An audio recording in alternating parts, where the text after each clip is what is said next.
அண்மை செய்தியை பார்க்கிறோம். 4 ஐஏஎஸ் அதிகாரிகளை பணியிட மாற்றம் செய்திருக்கிறது தமிழக அரசு. அதனை அண்மை செய்தியாக பார்த்துக் கொண்டிருக்கிறோம். தொழில் முதலீட்டு மேம்பாடு மற்றும் வணிகத்துறை சிறப்பு செயலாளராக விவேகானந்தன் ஐஏஎஸ் நியமனம் செய்யப்பட்டிருக்கிறார். ஐஏஎஸ் அதிகாரிகள் பணியிட மாற்றம் செய்திருக்கிறது தமிழக அரசு. ஒருங்கிணைந்த குழந்தைகள் வளர்ச்சி சேவைகள் துறை இயக்குநராக சாந்தி ஐஏஎஸ் நியமனம் செய்யப்பட்டிருக்கிறார். 4 ஐஏஎஸ் அதிகாரிகள் பணியிட மாற்றம் செய்யப்பட்டிருக்கின்றனர். விவரங்களை செய்தியாளர் நந்தினி வழங்க கேட்கலாம். நந்தினி, 4 ஐஏஎஸ் அதிகாரிகள் பணியிட மாற்றம் செய்யப்பட்டிருக்கின்றனர். யாரெல்லாம் நியமனம் செய்யப்பட்டிருக்காங்க?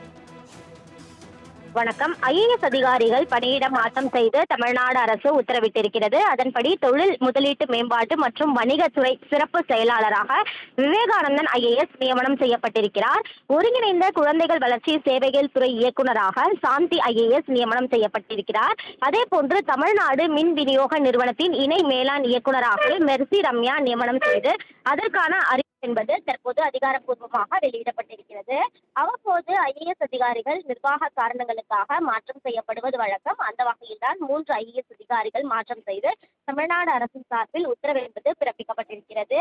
ஏற்கனவே தமிழக வெற்றி கழகம் தலைமையிலான அரசு பொறுப்பேற்ற பிறகு பல்வேறு ஐஏஎஸ் அதிகாரிகள் அவ்வப்போது மாற்றம் செய்யப்பட்டு வருகிறார்கள். அந்த வகையில்தான் தற்போது 3 ஐஏஎஸ் அதிகாரிகளை மாற்றம் செய்து தமிழ்நாடு அரசு உத்தரவிட்டுள்ளது குறிப்பிடத்தக்கது. அண்மை செய்தியை பார்க்கிறோம். 4 ஐஏஎஸ் அதிகாரிகளை பணியிட மாற்றம் செய்திருக்கிறது தமிழக அரசு. அதனை அண்மை செய்தியாக பார்த்துக் கொண்டிருக்கிறோம். தொழில் முதலீட்டு மேம்பாடு மற்றும் வணிகத்துறை சிறப்பு செயலாளராக விவேகானந்தன் ஐஏஎஸ் நியமனம் செய்யப்பட்டிருக்கிறார். ஐஏஎஸ் அதிகாரிகள் பணியிட மாற்றம் செய்திருக்கிறது தமிழக அரசு. ஒருங்கிணைந்த குழந்தைகள் வளர்ச்சி சேவைகள் துறை இயக்குநராக சாந்தி ஐஏஎஸ் நியமனம் செய்யப்பட்டிருக்கிறார். 4 ஐஏஎஸ் அதிகாரிகள் பணியிட மாற்றம் செய்யப்பட்டிருக்கின்றனர். விவரங்களை செய்தியாளர் நந்தினி வழங்க கேட்கலாம். நந்தினி, 4 ஐஏஎஸ் அதிகாரிகள் பணியிட மாற்றம் செய்யப்பட்டிருக்கின்றனர். யாரெல்லாம் நியமனம் செய்யப்பட்டிருக்காங்க?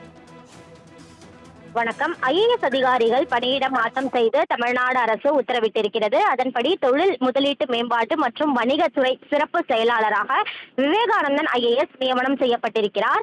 ஒருங்கிணைந்த குழந்தைகள் வளர்ச்சி சேவைகள் துறை இயக்குநராக சாந்தி ஐஏஎஸ் நியமனம் செய்யப்பட்டிருக்கிறார். அதேபோன்று தமிழ்நாடு மின் விநியோக நிறுவனத்தின் இணை மேலாண் இயக்குநராக மெர்சி ரம்யா நியமனம் செய்து அதற்கான என்பது தற்போது அதிகாரப்பூர்வமாக வெளியிடப்பட்டிருக்கிறது. அவ்வப்போது ஐஏஎஸ் அதிகாரிகள் நிர்வாக காரணங்களுக்காக மாற்றம் செய்யப்படுவது வழக்கம். அந்த வகையில்தான் 3 ஐஏஎஸ் அதிகாரிகள் மாற்றம் செய்து தமிழ்நாடு அரசின் சார்பில் உத்தரவு என்பது பிறப்பிக்கப்பட்டிருக்கிறது. ஏற்கனவே தமிழக வெற்றி கழகம் தலைமையிலான அரசு பொறுப்பேற்ற பிறகு பல்வேறு ஐஏஎஸ் அதிகாரிகள் அவ்வப்போது மாற்றம் செய்யப்பட்டு வருகிறார்கள். அந்த வகையில்தான் தற்போது 3 ஐஏஎஸ் அதிகாரிகளை மாற்றம் செய்து தமிழ்நாடு அரசு உத்தரவிட்டுள்ளது குறிப்பிடத்தக்கது. விவரங்களை வழங்கியதற்கு நன்றி நந்தினி.